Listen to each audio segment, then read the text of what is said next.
Thank you all for being here. We are thrilled to have so many people in person here to hear Dr. Lee's talk today, but also we are live streaming this event. So those of you who are joining us live stream, we are grateful for your time this evening as well. Dr. Holly Lynn Lee earned her BS in secondary mathematics education from Pennsylvania State University and her MA-ED in secondary education with a focus in mathematics from William & Mary, and her PhD in mathematics education from the University of Virginia. She serves most recently named as a distinguished professor of mathematics and statistics education at North Carolina State University. Prior to her work at the university level, she was also a K-12 teacher. Among her many teaching awards, Dr. Lee was named in 2020 as a Fellow of the American Statistical Association in recognition for her excellence in advocacy in data science and statistics education, as well as for the professional development of teachers. She was honored with the UNC Board of Governors Award for Excellence in Teaching in 2019-2020, and named a Fellow for the International Society for Design and Development in Education in 2019. Dr. Lee has secured millions of dollars in external and internal grant funding and has committed much of her time and energy to creating open educational resources, offering free online courses for educators from around the world, and sharing her research-based multimedia materials via Creative Commons licensing. Her scholarship and writings include over 100 journal articles, book chapters, and conference proceedings, and 4 co-authored books, as well as a co-edited book on scholarly practices and inquiry in the preparation of mathematics teachers. Many of us have had the opportunity to visit with Dr. Lee over the last 2 days, and I can tell you that she is an exceptional scholar, but an exceptional teacher. We are confident that she's going to win this thing and come live with us for a semester here in the School of Education, and particularly in the Department of Curriculum and Instruction. We believe that her work speaks broadly across the university as we all consider how to become data literate and consume various data that's coming at us each and every day. So would you join me in giving Dr. Lee a warm Baylor welcome?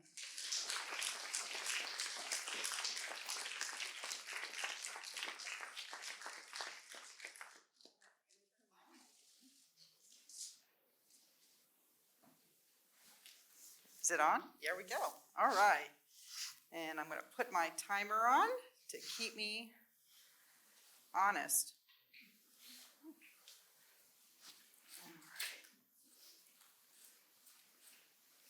Okay. So first of all, thank you so much for being here. I really appreciate you taking the time to join us this evening. It has been an absolute pleasure to be here on Baylor's campus. And we're going to talk about data moves and discourse and why I'm so passionate about this thing called statistics education. So we're going to get warmed up. I need you to get your mobile device out. So, you know, how often does your teacher say, get your cell phone out? We're going to use it. Okay. We're going to use it. So we're going to go to a website called menti.com. and put a code in, or you can take a picture of this QR code.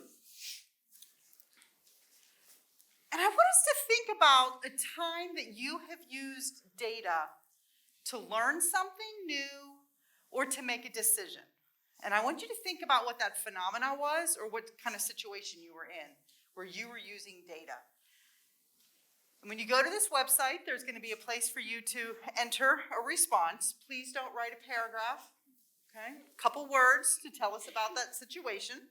And while you're doing that, I'm going to multitask. Okay.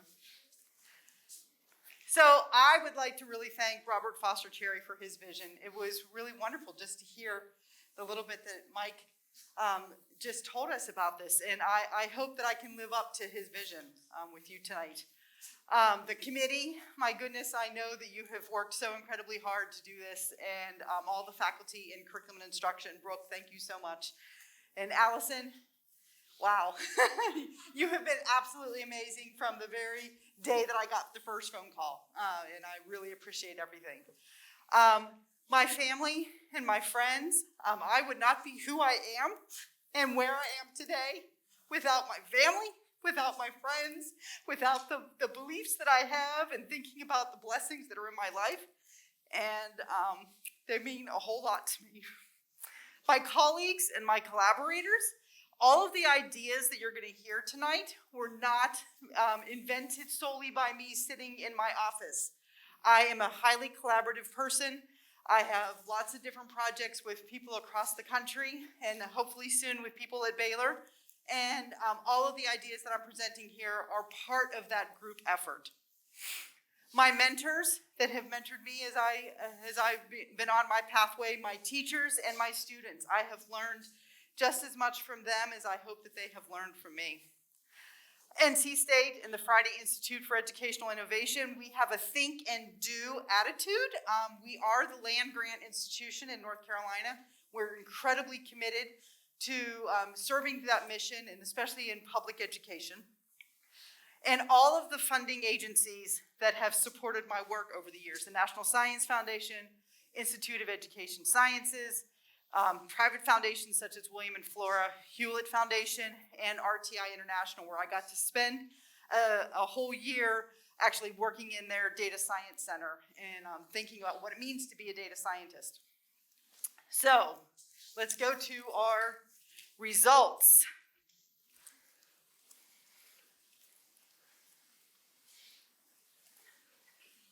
Okay. So some things that we see here: buying airplane tickets, paying down your debt. Oh my goodness, yes. If we're going to eat in or order out, or eat out or order in, I should say that correctly. Interest rates, prices of anything, yes. Traffic. How many of us live and die by that GPS on our phone? I certainly do. Buying a car, roller coasters to ride in, amusement park. We might do something about that today too. Decide which graduate school to go to, buying an item, COVID-19 travel, whether or not to get the vaccine. Absolutely, some very real world, learning about school demographics when you might be making different decisions. Data from student assessment to guide my instruction, traveling, scheduling. So lots of things that are related to our personal lives as well as some work-related things as well. So data is everywhere, but data is just data until we do something with it, all right? And until we make informed decisions with it.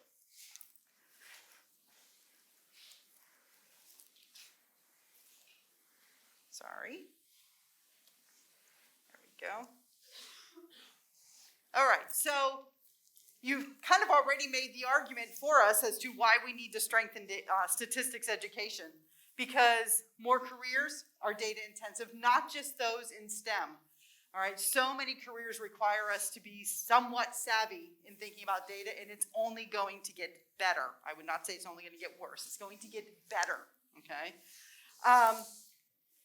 We need our citizens to be data literate. I want my neighbors, and I want the people who live in our society to use data for good and to help make decisions that help all of us in this world together.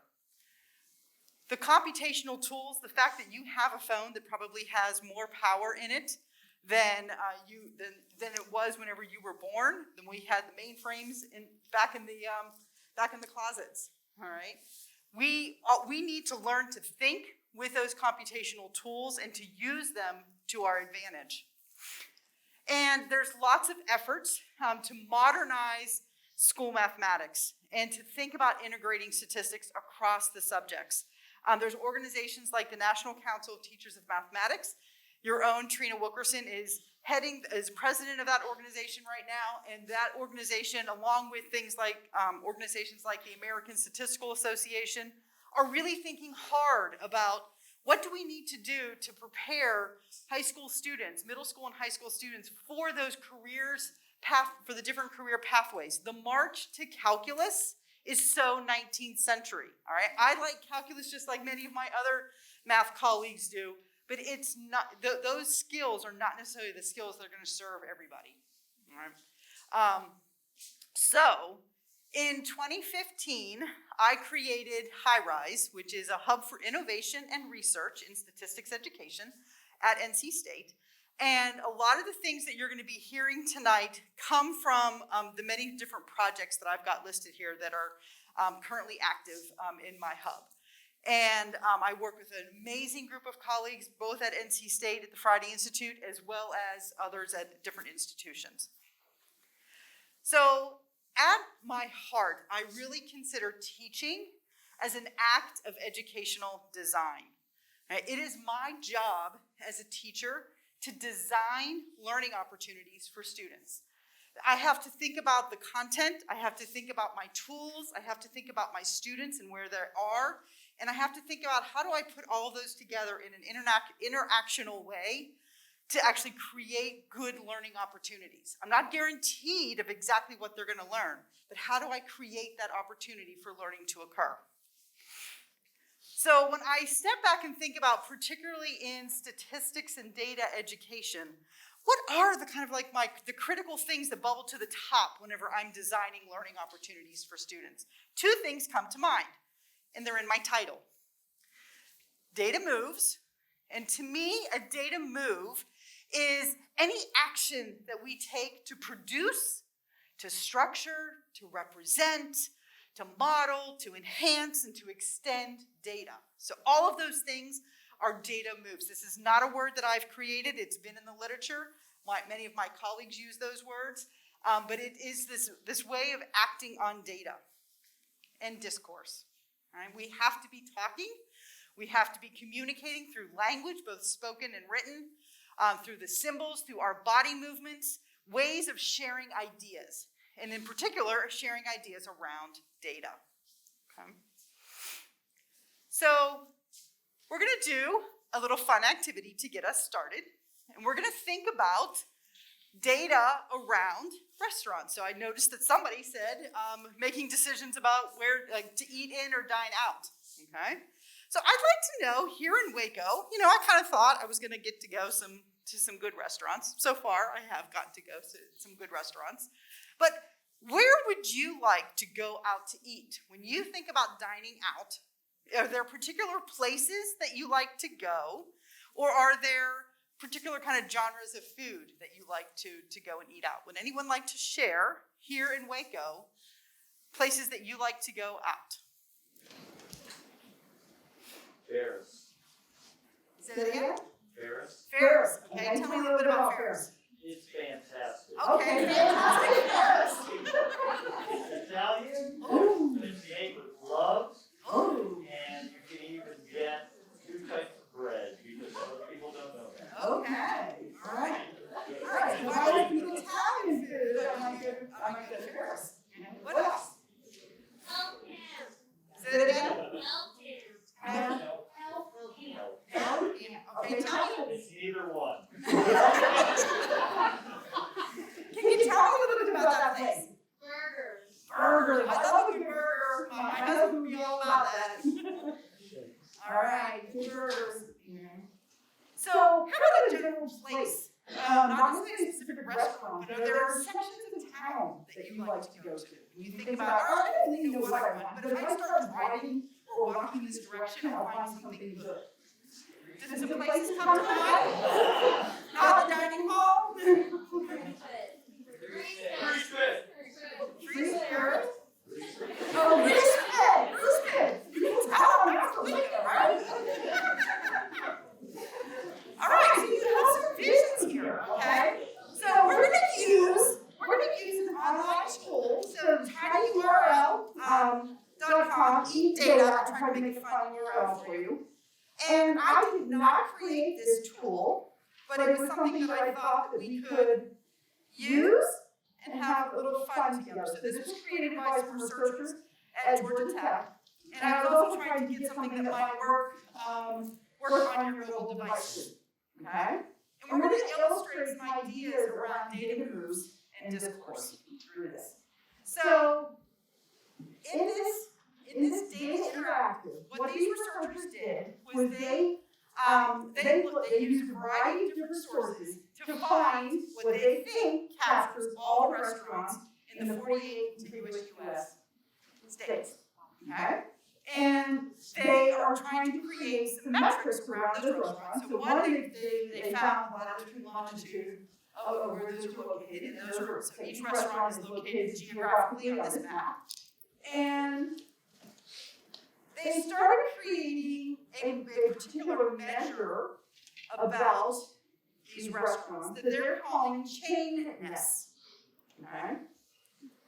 All right, in the website, there we go. Now let's refresh some things here. All right, come on, website, don't fail me now. So I'm zoomed out here, and my data points are of different colors. Okay? When I zoom out to the U.S. 48 states, what's one thing that you notice? The East is more populated. All right, so there's lots of, I heard things about red, the East is more populated, all right? There's lots of places in the Midwest that there don't seem to be many restaurants. Okay. There's also some yellows dots there, the yellow might be a little hard to see. And so they gave each of these restaurants a score, and it's called their chainness score, based on how many of those restaurants by that same name are actually in the 48 states. Okay? So a restaurant like Ye Olde Coffee Pot that my grandfather owned when I was growing up would have a chain score of 1 because it's a unique restaurant. Okay? And a restaurant like Outback Steakhouse, which is probably not too popular around here, maybe Texas Roadhouse, right? Or Chili's. You know, those kinds of chain restaurants are going to have a higher score because they're located in various different locations. Okay? And then what they're doing is they've set this up. So I'm going to start zooming in to Texas here. And I see Waco coming into view. All right, so we can see we've got Dallas, Waco, Austin showing up here. I'm going to keep zooming in. And as I'm getting closer to Waco, all right, so I'm going to stop at this point. All of the restaurants, what I've been doing is filtering my data set. I'm filtering it by geographic boundary. All right? And so this data interactive tool is recomputing some things for us as I am zooming in and out. Okay? Because it's creating a filter, and I'm now just looking at a subset of restaurants. And I can see that there's an average chain score right now of all the restaurants that are in that geographic view right now of about, what, 1,700? Okay. 1,700 chain score, that's the average, that's the mean. There's a number of restaurants, there's a little less than 2,000 restaurants right now in my view. So I'm going to keep zooming in a little bit. And as I zoom in, my chain score is going down a bit, but not too much.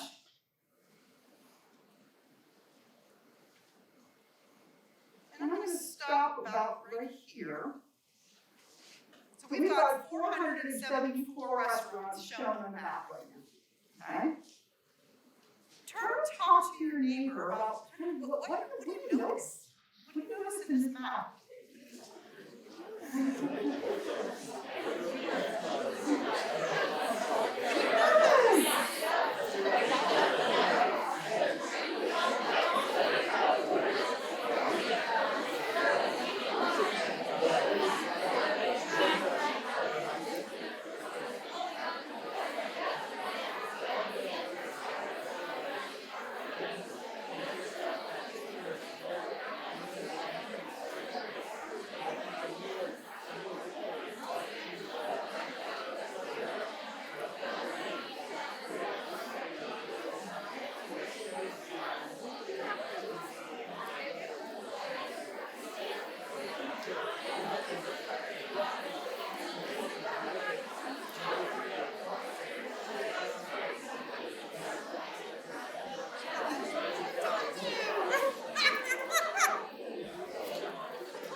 with your neighbors?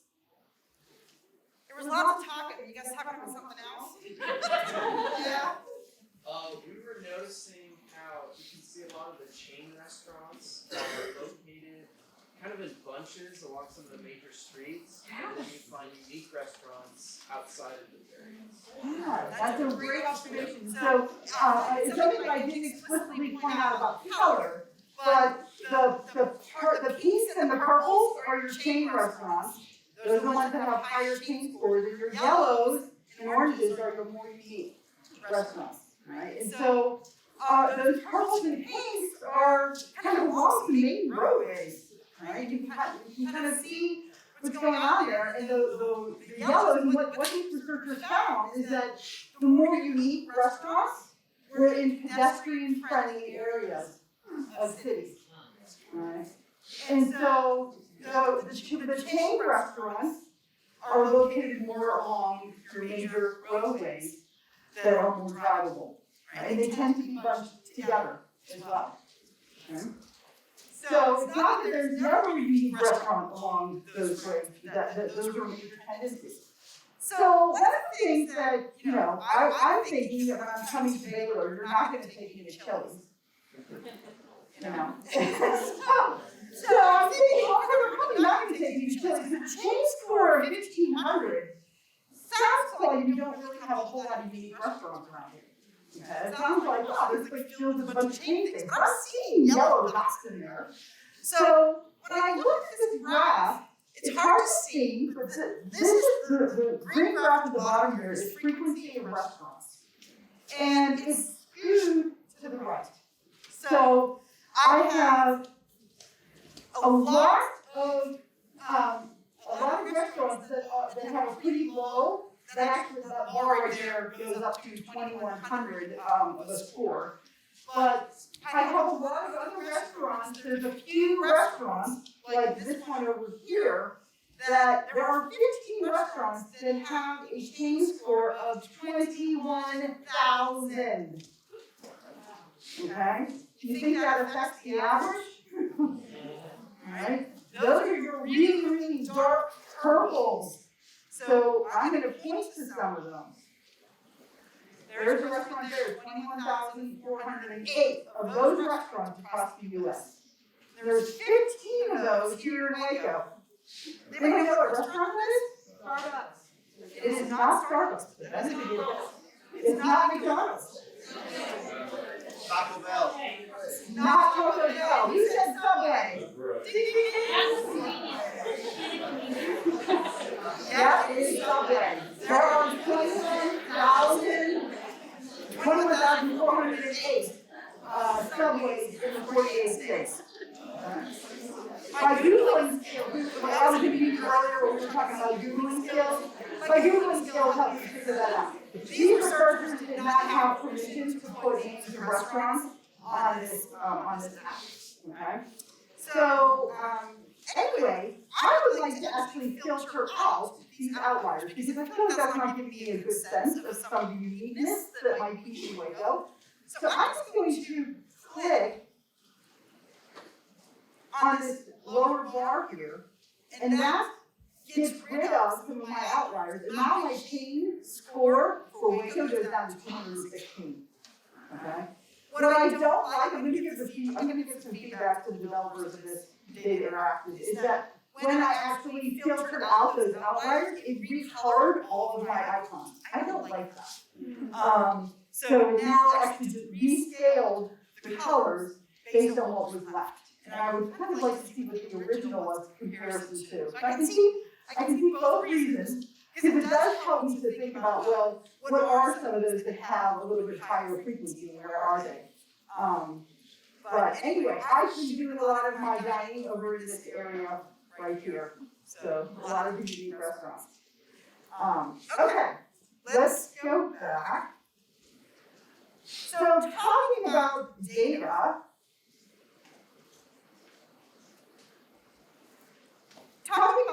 can be a lot of fun. And using tools that allow you to do easy data moves, particularly those tools that really allow you to think about doing them easily and having linked representations like the computation for the mean and the ability to zoom in and out are incredibly useful. All right. So I focused a lot of my career in teacher preparation and thinking about teacher preparation for undergraduates as well as professional learning for master teachers who have been in the field and want to continue their learning. So I've worked with both prospective teachers and practicing teachers, but all of my work in teacher education is very much situated on my understanding about how students learn and how teachers learn. And so a lot of my research that I do, as well as research of many others in the fields of statistics education and teacher education in general, really inform the design decisions that I make. So when I think about the design principles to kind of bring together data, moves, and discourse, when I'm preparing a lesson that I want to use in a classroom, I have to think about the kind of data that I want to use. Data has to be real, it needs to be multivariate. We do not live in a single or two-variable world. We live in a multivariate world. Everything has, each of us have many different characteristics and features of us. We can't just describe us based on our height, or based on our height and our age. That's not enough information about us. Okay? Data needs to be contextual, it has to be engaging to learners. The tools that we use have to facilitate data moves, as I was illustrating, and this visualization and links among representations. And then the tasks that we engage in have to have multiple entry points. It's really important for students to have the opportunity, no matter where they are in their learning journey, and thinking about data and statistics, there is something that they can do in that activity. And it has to provoke curiosity, so I love the fact that Mr. Terry was really on board with teachers promoting curiosity in their students. So I'm going to tell you some stories about some of the design challenges that I've been presented with, the opportunities that they've presented to me, and the ways that I've worked through them. So a lot of this began in designing my courses at NC State, and I'm going to talk about two courses in particular. One of them is called EMS 480, Teaching Mathematics with Technology. It is for prospective middle and secondary math teachers. And I have been teaching that class since 2000 when I stepped on campus at NC State.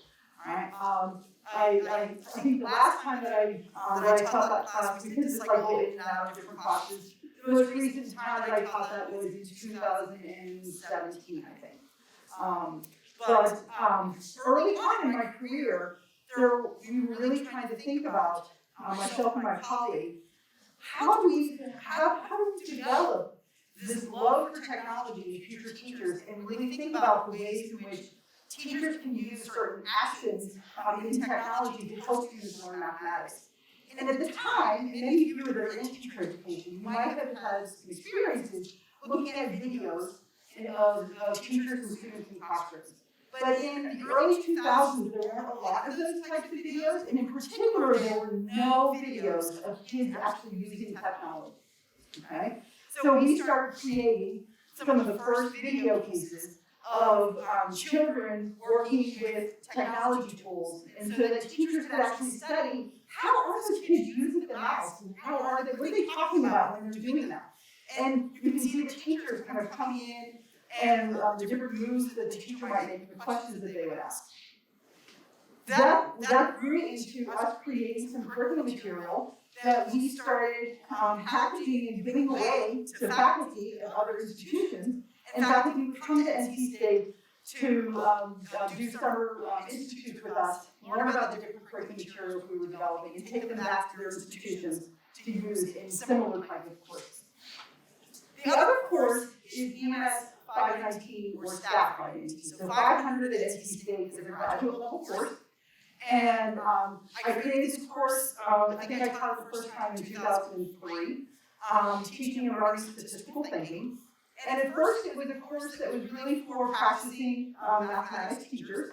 And in 2011, by the time we got to 2011, I had worked with the statistics department to cross-list it, and that's when it became Staff 519 as well. And so now this course is product listed. It's attracting graduate students from across the campus of anyone who's thinking about that they want to learn more about how to teach statistics and how students actually think with data. So, I did a lot of hands-on activities in that class, especially because it was attracting students from across campus. I did a wide range of students that had different professional backgrounds. And it really gave a lot of opportunities for me to think about the teaching of statistics in a much more broader base than just in a K-12 school. So in 2014, check my time. In 2014, Glenn Kleiman, who was then the director of the Friday Institute, came to me and said, we've been developing these MOOCs for educators. How many of you have ever heard of a MOOC? Okay. Well, in 2014, I had heard about them. It's a massive open online course, and they were developing them specifically for teachers. And they were having some success at the Friday Institute. He said, I'd love for you to kind of think about taking all the work that you've done and developing a MOOC on teaching statistics. And I was like, no, that sounds really hard. Thank you. And I kind of walked away from the conversation. I was like, that really, I've never taught a class online. That sounds really hard. I don't think I really want to do that. But thanks anyway. So I kind of walked away, and I'm back in the College of Education. We were having conversations about the need to really move some of our graduate programs online. And I was kind of like one of the first ones in the group going, we can't do quality stuff online. I'm just not sure about that. Okay? But I really got to thinking, and I knew that my personality, that when I step outside of the box and I am given these bigger design challenges, is when I do some of my most intense and some of my most creative work. So I decided to jump in and do it. And it was really, really, really, really, really, really, really, really hard. And I always describe it as the most pedagogically challenging thing that I have ever done in my career. Because I don't know how to take all this that I do and turn it into something meaningful in an online setting. I knew that it wasn't just lift this up and take it over here and put it in online and it would be the same. Right? I had to really rethink, what do I want my learners to get out of the experience that I'm going to provide for them? And how do I take advantage of the different technological tools in an online setting to actually make that happen? And how do I think about the constraints that exist in an online setting and work within those boundaries? And I started working with the Friday Institute, and lo and behold, they had a set of design principles that they had been using. I'm like, how can I these people? They are principles, right? And so, yeah, these were courses for practicing teachers. And they really said, our MOOCs have to be self-directed. They've got to be flexible. Teachers need to be able to get in there in the moment, and they might only have 15 minutes to spend. And need something that they can do in 15 minutes, learn something, get out. Okay? And then make sure that they will come back. Make sure that you have stuff in there that they're going to want to continually come back for. They need to be able to personalize it. It needs to be connected to their job. Teachers don't have time to come and learn a bunch of theory. They need to make sure that it's connected to what they can do in their classroom tomorrow. Okay? And when you all are out in the field, you will think the same thing. You need to be able to showcase multiple perspectives. It's now not just a single teacher. I can think about how to bring in the voices of so many other experts and to bring that into that learning experience for my learners online. And to be able to promote that peer-supported learning. So I had to apply those design principles. So I now have to marry those design principles with the ideas of data moves and discourse. So with data moves, I had to create learning opportunities in these online settings where my learners, teachers, were able to do data investigations. And they had to be able to do them while I'm not there in the room with them. So I had to really think about how to create these opportunities and structure the data investigation so that they could do it, they could have fun with it, they could use tools that were easy to use, and make sense of things. I knew that I needed lots of videos of both teachers and students using these tools so that they can learn from watching these videos. We had to do a lot of the discourse. They had to see conversations happening in classrooms. They had to see students struggling and students being successful. I had loads and loads of research on students doing different data problems, but I didn't always have human subject approval to use those videos in an online course. So when I did not have that approval, sometimes I had approval, sometimes I didn't. It depended on the research study where that data came from. If I didn't have permission to do that, then I created animated videos where I used cartoon characters to be able to tell the story of the exact transcript of what those kids said and recreate those moments for teachers. One of the other things that we did was have these critical conversations. I would bring together experts in statistics and data science education. We would sit around, have conversations, and I would take those conversations and clip them into 5 to 10 minute kind of videos and use them in the online setting so that the teachers were able to hear some of the ideas from these experts. And then, of course, using a lot of different discussion forums and using different tools in the discussion forums to keep teachers engaged. So since 2015, when we launched the first MOOC, I've had 4 different MOOCs, and we've reached over 6,000 educators in over 100 countries, all 50 states, right? Never in my life did I think that that was gonna happen in such a short period of time, right? I've done a lot of professional development in schools, and all of that added up together over the first 15 years of my career did not equal 6,000 teachers, okay? Though we opened one this summer called Amplifying Statistics and Data Science. So far we've got 255 teachers enrolled in it. And we're doing it in an on-demand so that it will never close. The other ones had time limits to them. So I was making some good progress on reaching those practicing teachers, but I wasn't doing enough for the undergraduates that not only were in my institution, but in other institutions. Things like the Common Core standards, all of the different standards that different states are implementing, we're including more data and statistics in them in both science and mathematics. And we needed to do something to increase that preparation at the undergraduate level. So we also had to do it with the design challenge of teacher preparation programs look different across the country. There is no one formula of how to prepare a high school math teacher or how to prepare an elementary teacher. All the different programs are unique. And so I had to create something that would be usable by those. So in comes Esteem, which is started in 2016. And my colleagues and I have developed over 40 hours of multimedia materials. We've packaged them in modules so that if a faculty member says, you know, I only have one class for my secondary math majors to take to prepare to be a teacher. And I'm like, okay, can you give me 2 weeks? Can you give me 2 weeks focused on statistics? I got a module for you, all right? And then universities that have more classes or have more time can use some of the other modules.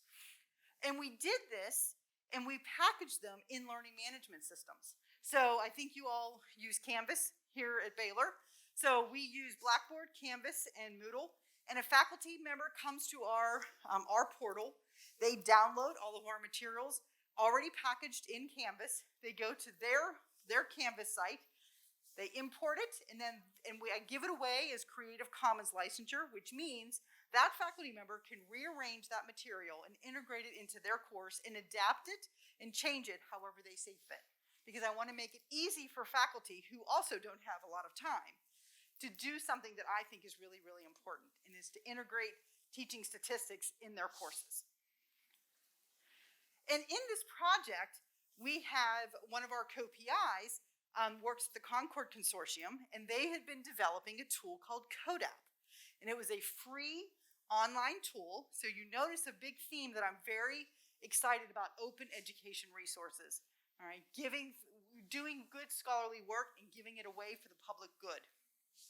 So the CodeApp runs on a browser, and there's no downloads. Schools nowadays do not like to download software. They want things to be browser-based. And we had the opportunity to actually create new features of that tool with this design team. So things like running different simulations, being able to look at larger data, in using different representations and graphical displays that are common in school settings. And so we're going to do another example to think about data moves and discourse, and we're going to do it with a context of roller coasters. So those of you that were in the class that I taught yesterday, some of this is going to be a little familiar. For the rest of you, I hope it is equally as fun as it was yesterday. So I want you to think about what makes a roller coaster ride thrilling or scary. All right, can somebody tell me what makes a roller coaster ride thrilling or scary? When you think of roller coasters, what's the first thing that kind of comes to your mind about that? Speed, height, That sinking feeling. that's Sinking, the the little butterfly sinking sinking feeling, All right? The The flip flip of of your your stomach, stomach too. Yeah. Danger. Danger, Mhm. the safety record of the roller coasters. You know, the legal thrill that you might get from a roller coaster, right? That feeling of danger. Right? And some of that comes with different features that are in these roller coasters. So these are 3 of my favorite roller coasters, and they have different features in them, okay? So at the bottom, the old wooden roller coaster is the Jackrabbit. It was built in 1921. And it is in Kennywood Park in Pittsburgh, Pennsylvania, near where I grew up, and I've been riding it since I've been a kid. Okay? So it's an old classic kind of wooden roller coaster. Up at the top is the Incredible Hulk at Universal Studios in Orlando. Big Marvel fan, superhero fan there. And then this one over here is the Griffin, which is also made of steel. So this one has, you can see the different loops that it has and inversions. This one's got a pretty serious drop to it. And it is located at Busch Gardens in Williamsburg, Virginia. And it's one of my family favorites. And here's my family riding the Griffin. Okay. And so that is Delta, myself, my husband Todd, and Jonah.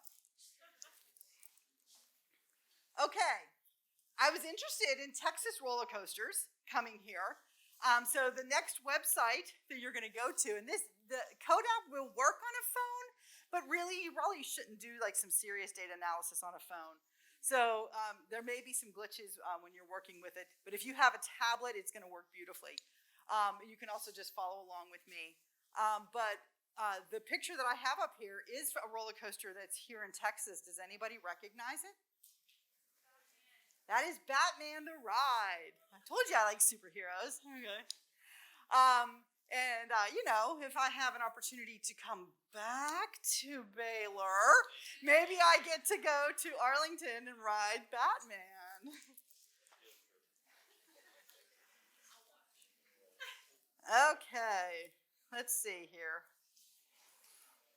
All right, we're going to go to our website. Okay, so what I have here is a data set of 635 roller coasters that we were able to find from different websites that were in operation in 2020. My graduate students had a little bit of time in 2020, so they went and found some roller coaster data for me.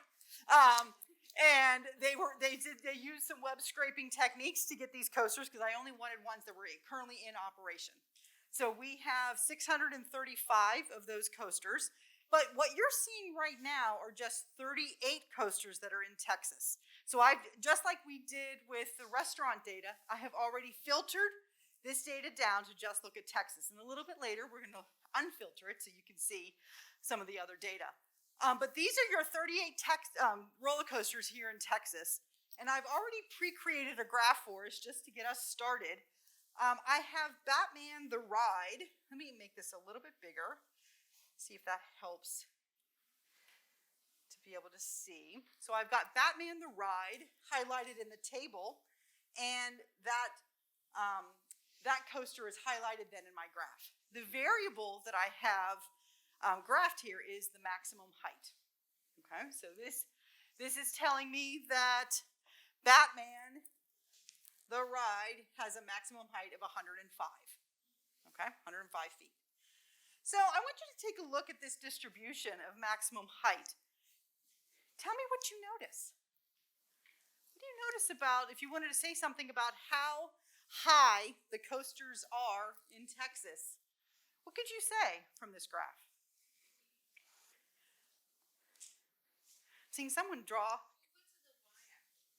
There is nothing on the y-axis right now. So this is a dot plot.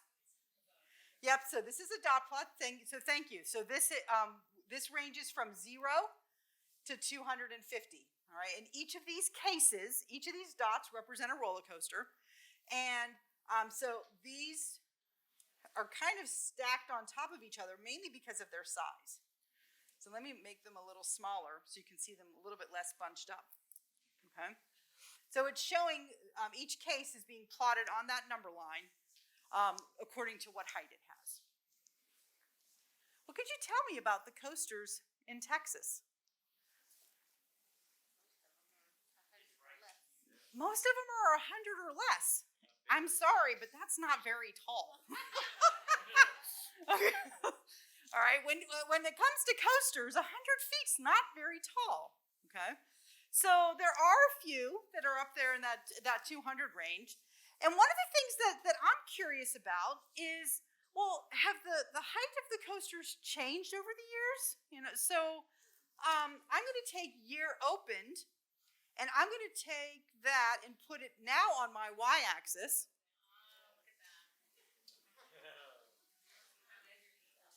So now I've done a data move, okay? So I had my maximum height. Now I'm going to think about how that maximum height might be related to the years that it opened, okay?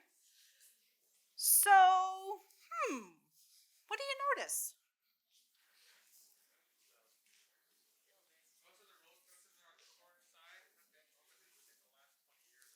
Most of them that are on that shorter side look like they were opened in the last 20 years. So looking at 2020 to 2000,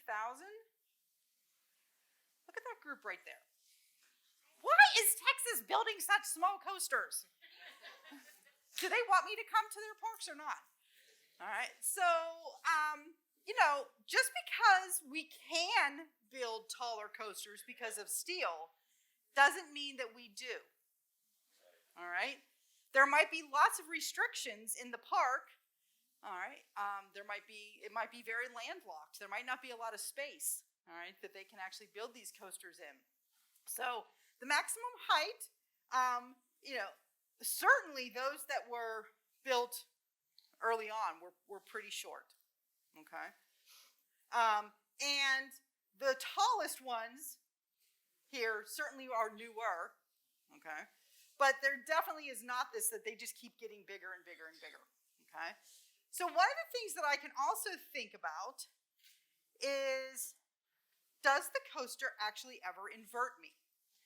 Okay, because if a coaster inverts me, that's also kind of pretty exciting, even if it doesn't go really tall. So I'm going to take inversions and I'm going to drop it in the middle. And what that is doing is it recolors my dots like we had our restaurant data recolored. All right, how many variables am I looking at now? Was that so hard? No, okay. It's not so hard to look beyond 2 variables. I'm now coordinating 3 variables here. And I'm thinking about, okay, so those coasters that invert me are orange, and those that don't invert me are purple, right? What can you say about those that invert you and those that don't? Inverted? Not inverted. They seem to be a little taller, okay? But, are they really taller? Okay? So instead of doing year opened on the y-axis, I'm going to take inverted and substitute that. So now I have rechanged my graph. I'm still looking at the same variable of inverted here. So I'm now having I'm back to 2 variables. I took year opened out. And I separated my dot plot so that I can see the distribution of those that invert me on the top, yes, and those that don't invert me on the bottom. Okay? Does it look like there's a trend? If I add the mean, maybe a box plot,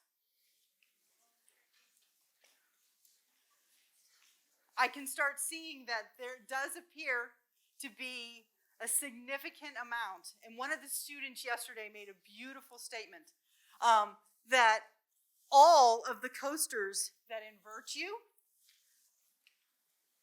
are taller than the average of those that don't. All right? That was a beautiful statement that came out of class yesterday. Okay? So,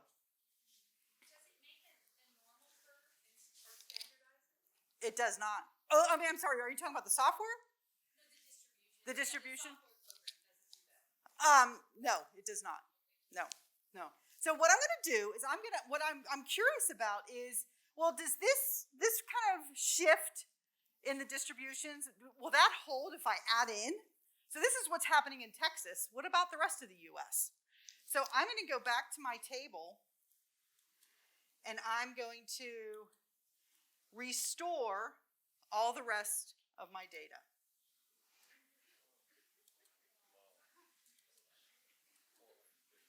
Oops, let me.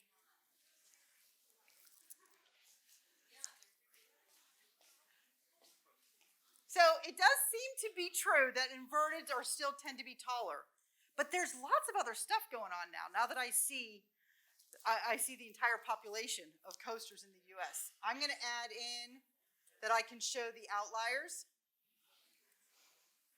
Look how many outliers there are in the no category. They're building a lot more coasters that take you really, really tall, but they don't ever invert you, all right? Because they're going after a different kind of thrill. And my inverted ones, I now have outliers on each side, all right? So there are some coasters that actually don't go very, like this coaster goes, the Tidal Twister, goes 22 feet in the air and inverts you. All right. Okay. So how do kids deal with this kind of data? That's one of the questions I always get. Like, oh, that looks fun, but we're adults and we're older. We can handle that. How do kids handle that? I got a video for that. So we do a lot of online discussions around such videos. And this is a discussion happening among two 7th grade gentlemen. And I am in this video asking them some questions. They are looking at roller coaster data, so I was trying to kind of connect this experience for you. They're looking at a slightly different data set. It only has 157 roller coasters in it. And right before this, they're looking at the drop. They were highly interested in drop. They were talking about coasters that inverted them. They were looking through the table, looking at specific kinds of coasters. And we pick up here. And this is a 2-minute. And then scroll this over, then you can get to the top speed. Is that what you're trying to do? Yeah. No. There you go. That's fancy. Fancy. Oh, wow. So what kind of graph is that? Looks like a spaceship. It looks like a spaceship? Yep. Looks like an aurora. Yeah, it does kind of look like an aurora. You know what that officially is called? A scatter plot. Ah. All right. You'll learn more about those a little bit later. All right, but they're officially, it's where you're looking at two different variables at the same time. So what does that graph tell you? It tells us the top speed and the drop. Let's see, its top speed seems to be 100. Top speed is 120 and the drop is 400 feet. Who is that? Ohio. No, it's in Ohio. In Ohio. The drop is actually 420. Top Thrill Dragster, Cedar Point. I remember. I'm pretty sure that's the highest roller coaster in the world. Oh, wow. I wonder what its height is. It's the highest roller coaster. All right, if we can just grab hold of that teeny little scroll bar. So I'm gonna throw a twist into your graph and Yeah. see if you guys can make sense of this. Okay. Yeah. So I want you to grab wood versus steel. So I think it's type. Here we go. Grab type. Put it in the middle of your graph. Yep. Oh, my. What did it do? That's pretty cool. It told us, it's telling us right now which parts are wooden and which coasters are steel. Yeah, yeah. I don't think we can. What just happened? I think I killed it. Yeah, click on that and remove it. Okay.